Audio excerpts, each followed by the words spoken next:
In the great epic of the Ramayana, right towards the end, a terrible battle broke out between Prince Ram and the 10-headed demon king Ravana. And during this terrible battle, Prince Ram's youngest brother Lakshmana was mortally wounded. And the only thing that could bring Lakshmana back to life, to revive him, was the Sanjeevani herb.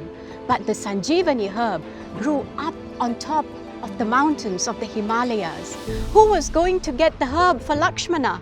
There was only one person at that battlefield who was fast enough to fly, and that was Hanuman, the monkey god. And so Hanuman, he jumped up into the sky and he flew all the way up to the Himalayas.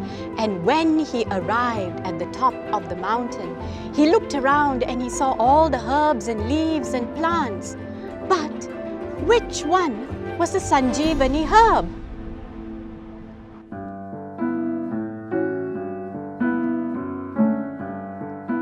Hi, I'm Nova Nelson, a permaculture designer here at the Goodman Community Farm at Goodman Arts Centre.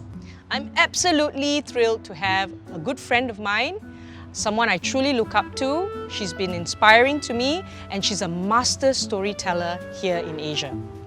Her name is Kamini Ramachandran. Kamini wears many hats. She is director of Moonshadow Stories. She's also the creative producer of StoryFest Singapore, and she's the founding director of Storytelling Centre Limited. I'm pleased to have her here today. Let's talk to Kamini Ramachandran. So Kamini, tell me, did you stumble into the world of storytelling, or was this something that you grew up with? So my late maternal grandfather, he was a storyteller. And so for many years, from the age of 3 onwards, I stayed with my grandparents. And I inherited his repertoire of stories, the big epics, the folk tales from South India, even the true family stories of when he emigrated as a young boy from Kerala to Malaya. So all these stories have been part of my repertoire now over the last 20 years. And so I don't know whether I stumbled upon it, but I was brought up in a culture of oral tradition. If you think about this garden, what goes into merging nature and what goes into merging inspiration around you into an actual storytelling production? So there's a lot of research that goes on before I perform or present a story. Apart from research into oral tradition and anthologies and journals and meeting people and interviewing them, there's also research within yourself. And sometimes in the evenings, I come here into this community garden when the sun is just going down, and I walk among the plants here, and looking at certain plants and certain flowers takes me back in time to my childhood, and it's sort of like a trigger. It helps me recollect in my mind and to remember and recall stories that I was told and stories that I heard growing up. So the garden for me is almost a muse, a place to inspire me, and together with my research, it helps me develop new content. Kamini, one of the wonderful things about working with you is you will walk through this space, you will look at the plants and the produce that I'm harvesting, and then immediately you have this idea of how it can transform into a cultural experience. Can you tell me about that process and why it's so important as part of your vision as a storyteller?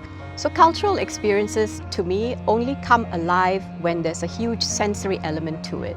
So you can take a book and read about culture, but it's a very solitary engagement between the reader and the writer. But with a storyteller is able to create a set with plants, with things that you can eat and touch, and musical instruments, artifacts, objects, ornaments.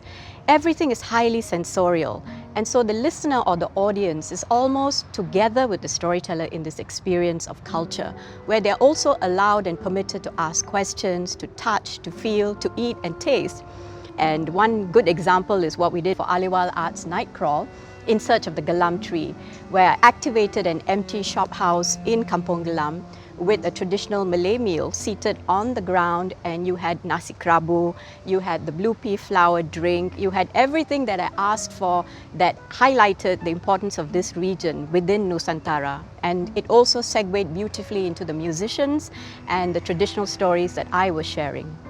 just like the work that we do here, gardening, it takes time, nurturing every plant, create a space like this. You do a lot of work nurturing future and emerging storytellers here in Singapore. Can you share with us about that process and that experience?